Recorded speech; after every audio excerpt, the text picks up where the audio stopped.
Hey guys, I want to make sure you had a resource to make sure we're good to go on these presidents. Again, the goal here is to make sure that we know them by the end of the third quarter, and hopefully they stay with you going forward throughout. We've got our website. Not sure if it comes up in your browser, but lafort.weebly.com. From the home, we'll come over to the more, and there's our presidents right there. Give it a second. Here we go. As we've discussed before, we've got George Washington, 1789 to 1797. He's the first president. He's really not a politician. He's the head of our army, the commander of the Continental Army throughout the Revolutionary War. And because of that, he'll be given that position. And really, it's up to him to come up with the examples, the precedents for how to be the president, because the job didn't exist anywhere. So, as many of you know, after two terms, he stops being president. He gives up his power, and that's going to be followed for a while. But George Washington, our Continental Army, he sets those precedents and paves the way for John Adams. John Adams, number two, 1797 to 1801. He was George Washington's vice president. He's from Massachusetts, the first of those early presidents not to be from Virginia. We've mentioned that a lot of his successes were before he became president. But as president, the big piece we have is that he kept us out of a war with France, a war that we surely would have lost. And who knows what the country looks like if it still exists, if we do go into that war. Um, Eventually, he's going to lose his reelection bid to Thomas Jefferson. Jefferson, being a Virginian, he and Adams had been friends previously, and it was a pretty ugly election.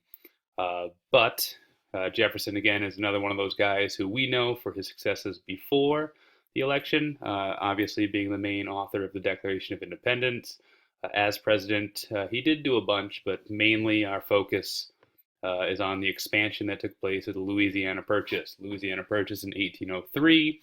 We bought from the French land that doubled the size of the country for about $15 million. Right? So a big, big piece. We skip a couple. We get to Andrew Jackson. Andrew Jackson, like Washington, was a war hero in the War of 1812. Pretty successful presidency, known for the increase in rights for the everyday man. Still no women's rights, still just white men at this point. But he fought against the banks, had some successes. Really, his big black eye is the way that he treated the Native Americans. Andrew Jackson's your seventh president. We fast forward to James K. Polk, who doesn't make a lot of the top 10, top 15s. But for us, with the theme of expansion that we saw beginning with Thomas Jefferson, James K. Polk is president during the war against Mexico, where America extends to the Pacific Ocean. We end up winning the war, and again, 15 million is that magic number that gets us California, Arizona, New Mexico, Nevada, Utah, that area, to fill in what is today the U.S. and eventually, as we know, gold, silver, some precious metals, those precious metals that we think of at the heart of mercantilism for the time period we're talking about. Right, we're going to find those, and a lot of wealth comes with it. We get to Abraham Lincoln. Abe Lincoln, well known, 1861 to 1865, right, the years that the Civil War take place at all as well. The country was divided because of those lines and slavery. Lincoln keeps us together, also able to get rid of slavery once it is, politically doable. He's going to be shot and killed after the war, and Reconstruction, putting the country back together, is going to fall to his successors with a little bit of success, depending on where you want to go with that. Probably works a lot better if Lincoln's not shot and killed by John Wilkes Booth. All right, we fast forward a lot here to get to Theodore Roosevelt, number 26. We're now in the 1900s. As you can see, he'll be the youngest president. He wasn't elected that first time through because William McKinley was shot and killed. But Roosevelt comes up, and really he is a symbol of power. We have our quote, "Speak softly and carry a big stick."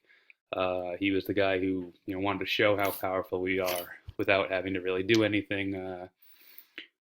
The Panama Canal was our big focus, and I think to summarize, on top of many things that Theodore Roosevelt was into, he wanted to show how powerful America was, and he expanded it beyond our borders.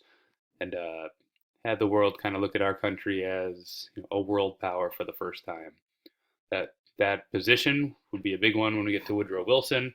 With World War One, we're going to see war break out in Europe.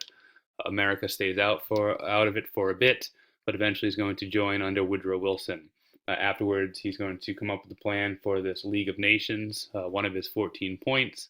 America is not going to support it, and because of that, it kind of falls apart, but it paves the way for the United Nations that still exists today. So there's Woodrow Wilson during World War One. We then get to World War II with Franklin Roosevelt. You can see here he's president from 1933 to 1945, the first president to go beyond those first two terms, that one of the precedents that George Washington had set. Eventually, after Roosevelt is gone, the 22nd Amendment will be passed to limit that officially to 2 terms. But under Roosevelt, Roosevelt will be president during the Great Depression. He'll come up with his New Deal, where he'll create a bunch of jobs, really just get to the point of government spending to help people make some money and get out of the Depression. Ultimately, World War II is going to break out. America eventually joins. Lots of jobs are created because of that. And after the war, we have this period of prosperity. So there's Roosevelt up to 1945. He's going to die in office. Harry S. Truman is his vice president. So the 33rd president takes over in 1945. And really, he's known to history as the guy who decided to drop those 2 atomic bombs. We've mentioned that the U.S. is the only country to ever drop nuclear weapons on an enemy. It happened twice in 1945. So there's Harry S. Truman's real claim to fame. We also have the Korean War in there and a bunch of other programs. But there's Truman for us. We skip up to John F. Kennedy, famous around here really because he's from Massachusetts, and being a Catholic, a lot of Catholic people up here in New England, or southern New England. So Kennedy is very popular. Also, the fact that he was killed adds to that popularity. A lot of things going on here. We start to get into our theme of the Cold War and America taking on the Soviet Union and the communist threat. Kennedy, we know from the Cuban Missile Crisis, where America was very close to using nuclear weapons against the Soviet Union. Soviet Union also had nuclear weapons, so it's very likely they would have used them in return. And who knows if we end up with like the dinosaurs. Kennedy also instrumental in the civil rights movement. This is the time of Martin Luther King. And after Kennedy's assassination, the fight for civil rights is going to move forward because it was on Kennedy's agenda. Move forward to Richard Nixon, 1969 to 1974. Nixon did have some positives, ending the Vietnam War, opening relationship with China, communist China. But what he's really known for, and in our terms of this legitimate government, is the Watergate scandal, where he and his group were found guilty of going into Democratic headquarters, stealing some information. He denied it, so then he was on the rope for lying about it. It didn't look good, and again, this is really that point when Americans who really had this newfound, unity, this pride in the country after World War II and our successes. Nixon's kind of the beginning of people starting to look at the government and lose that feeling of legitimacy. We get to Ronald Reagan, 1981 to 1989. Reagan was previously an actor. He was the oldest president elected. Gets a lot of success, credit for the success over communism. His idea is to outspend the Soviets. So the military budget is going to increase. The Soviets couldn't keep up.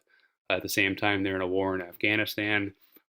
So Reagan is going to be successful on that front. He was also a big proponent of a trickle-down economy, so that we'd cut taxes for the rich, and everybody else would benefit from that.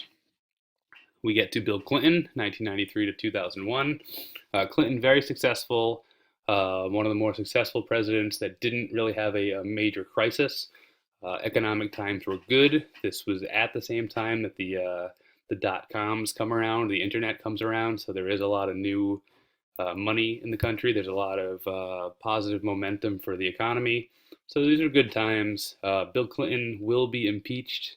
That doesn't mean kicked out of office, but he did start those proceedings. because he was not a great husband, to put it one way. But Clinton's still around today, very influential on the Democratic side. Um, People kind of look to Clinton as that good Democrat they're looking for. On the Republican side, they look back to Ronald Reagan, who we just discussed. Brings us to our present president, Barack Obama, elected in 2009 as the first African American president in the U.S. He will be president until 2017. We'll elect a new president in November 2016 because of the that 22nd Amendment that we mentioned earlier. The jury is not really, people aren't sure how they feel about Obama, depending on where you fall politically. We are very divided right now. The Republicans are very Republican-y. The Democrats are very Democratic-y. And I think the big piece here will be, does Obamacare last? Does it work? What's really known as Affordable Care Act has given health insurance to many, many people who didn't have it. It's just a matter of, is this going to be affordable? Is it going to last? And only time will tell. So hopefully that's helpful. This is, again, a responsibility of us. We have these 15 presidents that we should know. As Americans, we don't have to do much, right? There's a pretty good deal, a pretty good setup. We can look to Esteban as, someone who would love to be in this country. Right, we're given this gift, and the least we can do is know some of this stuff.